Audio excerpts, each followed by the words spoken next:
Hi friends, Simit here from informedtrades.com. In this video, I want to take a look at 5 rules for Forex success that were put forth by Kathy Lean in the book authored by her and by Kathy and Boris Schlossberg of bkforex.com. That book is High Probability Trading Setups for the Currency Market. There are about 10 rules, 10 very important rules that Kathy and Boris swear by that are recommended in that book. We'll review 5 of them that I thought were especially worth highlighting in this video today. The first rule, a more common one, you may have heard some other traders recommend it as well, is to never risk more than 2% per trade. And the reason for this is that if you sustain a larger drawdown, the amount of the capital base you have remaining that you need to, the amount of increase you need to get back to break even it becomes very large. So for instance, if you are down 25%, if you go from $10,000 to $7,500 or $100,000 to $75,000 or something like that, then you now need a 33% gain after you take off that 25% just to get back to break even. So basically, if you're at 100,000, you lose 25%, that puts you at 75,000. You now need a 33% return on that 75,000 just to get back to break even at 100,000. And it gets, obviously if you're down 90%, if you go from 100,000 to 10,000, now you need 1,000% return.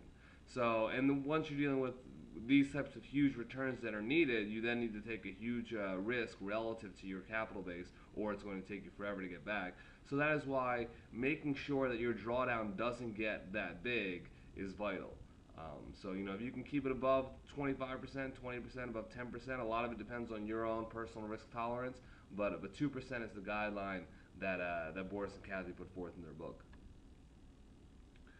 Another rule is that they trigger fundamentally but enter and exit technically. So here on the screen right now is a chart of the British pound Australian dollar. There is a lot of ways, this video is being made at the end of March 2013. There are a lot of ways or a lot of reasons where people are bearish on the pound relative to the Australian dollar. One classic fundamental reason is the carry trade. Australian dollar offers a higher overnight interest rate than the British pound. British pound also has a higher debt to GDP ratio.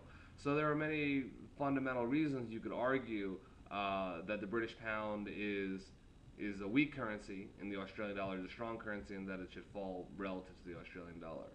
So if that's your viewpoint, or at least according to the method put forth by Boris and Kathy, you have a viewpoint that's established based on fundamentals. When you actually enter and exit is based on technicals. So here, just as an example, obviously technical analysis and fundamental analysis, there's a lot of subjectivity involved in it. There's a lot of different ways of looking at it. But just as an example, here we see what could be signs of a distribution pattern. The market has rallied. We start to see the emergence of some range-bound movement. Here's a classic reversal candlestick. This could be interpreted as a bit of a bearish checkmate. So you now have some signs that a reversal could be coming. Here's where you enter, and in terms of when you exit, it depends on your strategy. You could pyramid or ride the trend all the way down until you see a reversal sign. Some might choose a reversal here, another reversal here, partially exit, lots of different ways to play that. But that's the basic idea. Trigger fundamentally, enter and exit technically. Related to that is sell the weak, buy the strong. So currency, the carry trade is a classic example of this. Currencies that are weak, that are characterized by debt problems, that have low overnight interest rates, versus currencies that are relatively strong, where the central bank is genuinely pursuing a strong currency policy. That's sort of the environment you want. So looking for currencies that are weak, asking yourself what's a weak currency, asking yourself what's a strong currency, and then simply short the weak one, buy the strong one. Know the difference, rule number 4, know the difference between scaling and adding to losers. So the main difference is that when you're scaling properly as a professional serious trader, you know the maximum amount of loss you're going to take. So here's an example of one type of scaling. You see the market here falls to a support level after a big crash. So let's say, based on your analysis, that you like to enter. You want to enter at this support level. Now you see this big candle here, you see another support level here, so you might try entering on this candle right here. but you might also place an entry order in case the market pulls back further. However, in this scenario, you still want to have a stop level defined that ultimately establishes when you're going to be totally out of this trade. So in this example here, you might enter at this support level, you might put an entry order in case the market dips further back to where this candle was, and you might place that entry order here. But you've ultimately got to stop below that, somewhere here, or wherever your analysis concludes, determines. But you definitely want that to establish a maximum loss you're going to take. What people do with adding to losers, which can often be a very, very bad mistake, is that they don't have a stop in. They don't really have a strategy for how much of a maximum loss they're going to allow. And so the market keeps going against it and they keep adding. At some point, you need to determine what's your maximum loss, and that's really the difference between scaling intelligently and simply adding to losers. Of course, the other form of scaling is adding to winners, as it that's known as pyramiding, and we have a bunch of that information on that on informed trades. Whereas the market moves in your favor, you add. But of course, you can also wait for additional pullbacks so long as you have your maximum loss established. The fifth rule: risk is predetermined, reward is unpredictable. And this is something that's common with a lot of traders who focus on trends, understanding trends. In the case of bkforex.com, their approach, 2008 was a year where the market was really trending, and that's been their best year by far.